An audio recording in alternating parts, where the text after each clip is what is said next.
chi è che ti è piaciuto di più? Daniela, storia di vita vera. E abbiamo cercato di dargli un filo narrativo a livello di contenuti perché si tratta di storie di vita vissuta. No, la cosa bella è che siamo riusciti a trovare delle personalità diverse tra di loro, no? Molto diverse. È stata un'esperienza che però in vario modo li ha cambiati, gli ha rivoluzionato la vita, le priorità. Sto andando troppo a caso. L'input è stato quindi quello di cercare di sensibilizzare i nostri studenti rispetto al tema della mobilità internazionale. Ripeti da capo, scusa?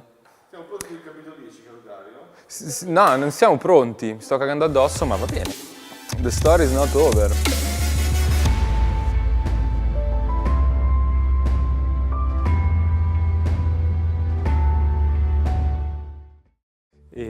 No, allora io sono quello di cui si vedeva un pezzo di testa ogni tanto negli episodi, che stavo appunto dietro la telecamera e era bello parlare con i ragazzi e rassicurarli su non preoccuparti, non sarà difficile stare davanti alle telecamere con una luce puntata in faccia. Sono, diciamo, la parte visibile di un team che si è occupato di questo progetto a 360 gradi, direi. È stata la prima esperienza di una produzione di questo tipo, di un prodotto narrativo di questo tipo, declinato all'interno di un'istituzione come l'Università del Piemonte Orientale. Confrontandoci con l'istituzione abbiamo pensato che uno di questi, anzi forse l'aspetto più importante, fosse quello della mobilità internazionale e della mobilità studentesca in particolare. Abbiamo iniziato con la collaborazione dell'ufficio Erasmus, che ci ha segnalato dei contatti di alcuni ragazzi che avevano partecipato a diversi percorsi di mobilità, perché l'esigenza nostra era di raccontare non solo l'Erasmus per studio, che è probabilmente il percorso più conosciuto, ma anche tutti i vari progetti che l'università mette a disposizione con vari obiettivi.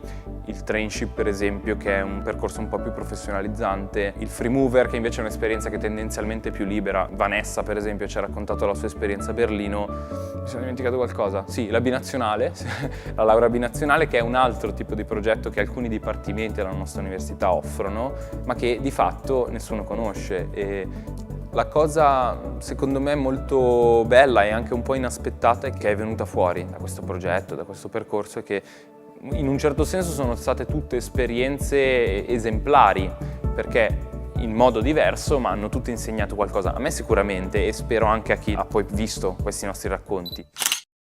Tu, per esempio, quando sei andato in Erasmus un po' di anni fa? Sono stato in Erasmus nell'anno 2012 e 2013. A me è venuto dopo questo desiderio, tra virgolette, perché quando mi sono iscritto all'università francamente non ci pensavo neanche. Avevo sentito parlare di questo progetto Erasmus, ma non avevo idea di come funzionasse.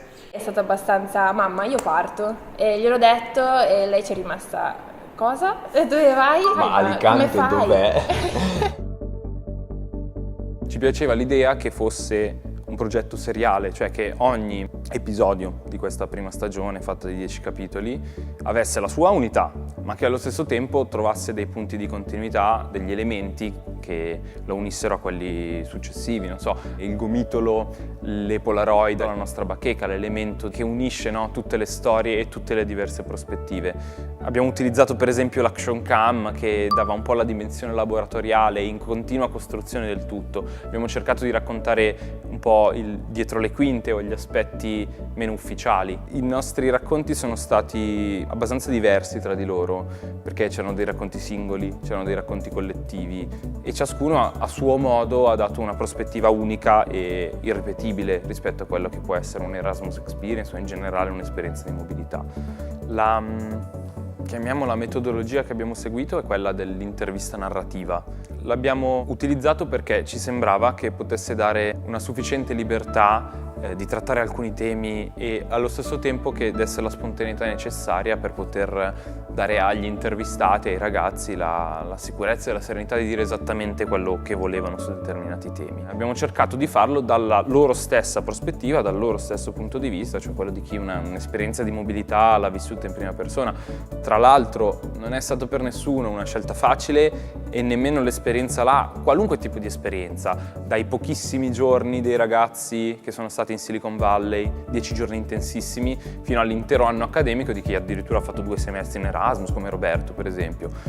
Per nessuno di loro è stata un'esperienza facile, è stata un'esperienza che però in vario modo li ha cambiati, gli ha rivoluzionato la vita, le priorità, il modo di pensare. Il terzo giorno di Erasmus io ero in giro con un ragazzo che si chiama Diego, lui parlava solo portoghese, io parlavo solo italiano e inglese, ma lui non sapeva l'inglese. Quindi come ci capiamo? Come comunichiamo? Beh, lui parlava in portoghese e io parlavo in italiano e ci capivamo e siamo andati a vedere tutta la città. Ti dico, dipende tanto dalle persone che trovi lì. Perché se trovi delle persone che hanno voglia di fare, che hanno voglia di godersi la città come te, diventa tutto anche più divertente, non ti pesa. L'anno scorso di questo periodo mai mi sarei immaginata di traslocare in metro con i sacchi della spazzatura e con 8 di quelli che adesso sono i miei più cari amici. No, non esagero quando dico che sono una seconda famiglia per me. Sono emersi delle cose molto divertenti, a volte anche molto serie, ma la varietà di temi che abbiamo saputo toccare è stata secondo me la parte più decisiva e più bella di questo percorso.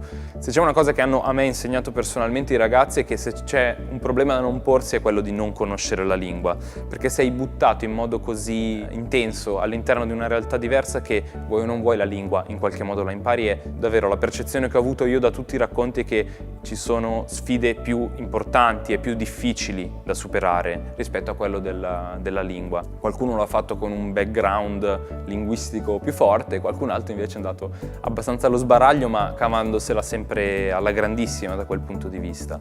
Io ammiro molto questi ragazzi perché hanno avuto il coraggio di lanciarsi in modo verticale all'interno di un'esperienza completamente diversa, che è diversa da un punto di vista culturale, è diversa anche da un punto di vista umano, perché se c'è un tema che li ha accomunato tutti è la difficoltà di trovare il proprio equilibrio all'interno di una vita quotidiana che viene stravolta.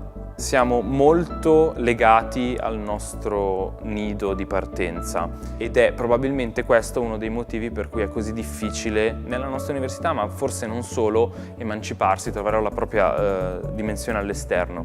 Secondo me l'Erasmus o in generale un'esperienza di mobilità è la migliore occasione per mettersi alla prova. Te l'avevo detto come battuta, se vuoi mangiare devi andare al supermercato e cucinare, ti vuoi vestire devi lavare i panni e devi stirare i panni. Sono cose a cui magari non si presta tanta attenzione quando si è a casa perché c'è la mamma, il papà, c'è la famiglia, lì sei da solo, ti devi mettere in gioco. Fa parte della vita, Sì. Però lì lo apprendi in un modo quasi più diretto del solito, perché vivendo insomma la propria vita di tutti i giorni, quando uno ha un problema pensa sempre Al peggio. al peggio. Cioè, Una soluzione la si trova sempre. Esatto. L'Erasmus è anche questo, se tu hai un problema una soluzione c'è. La quotidianità, per come è emersa dai racconti dei ragazzi, è fatta anche di cose molto pratiche, come lavare i panni, fare la spesa, cose a cui uno a casa probabilmente non è abituato, ma che invece lì è costretto a fare per sopravvivere. I rapporti che lì vengono a crearsi è come se fossero più densi, più intensi, proprio perché, come diceva Eugenio, si vive un po' tutti nella stessa barca. I rapporti si consolidano e si arricchiscono non solo dalle esperienze belle, ma spesso anche dai momenti di difficoltà. Parti perché pensi di aver bisogno di dare una svolta o anche una piccola scossa alla tua vita. Sai già da prima che in un certo senso cambierà. Questo non è una cosa che deve spaventare, è la lezione che io ho imparato da loro. Io stesso non ho, durante il mio percorso universitario, fatto l'Erasmus o nessun altro progetto di mobilità. La curiosità da parte mia c'è sempre stata rispetto a queste cose. E poi ognuno ha i suoi motivi, le sue esigenze, le sue priorità. Confrontandomi con questi ragazzi mi sono forse reso conto che più che di priorità era giusto parlare di scuse. Ognuno pensa di avere delle cose più importanti da fare, più urgenti da fare. Invece scopri che molto spesso ci sono delle cose più belle da fare, più importanti da fare, anche se deviano un po' dal tuo percorso standard, dalla tua comfort zone che ti sei ritagliato nella tua città, nella tua realtà.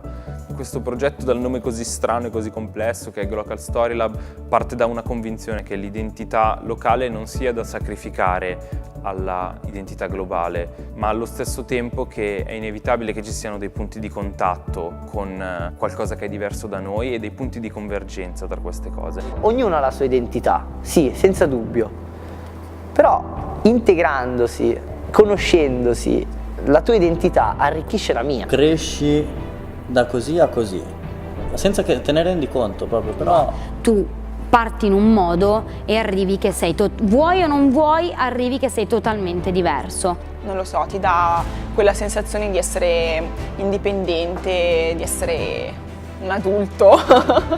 Quello che ti lascia è molto più profondo di un'esperienza all'estero qualunque, perché ti restano gli amici, ti restano le competenze, ti restano i ricordi. Nel senso che quando vai lì hai l'impressione che per quanto tu abbia fatto non hai fatto abbastanza nella tua vita. Vedi quanto è diversa la natura umana, vedi di tutto e di più. Il punto di svolta vero è che quando cominci ad apprezzare le diversità, non a tollerarle, ma a esserne curioso, a esserne affamato appunto. E forse Glocal è un po' questo.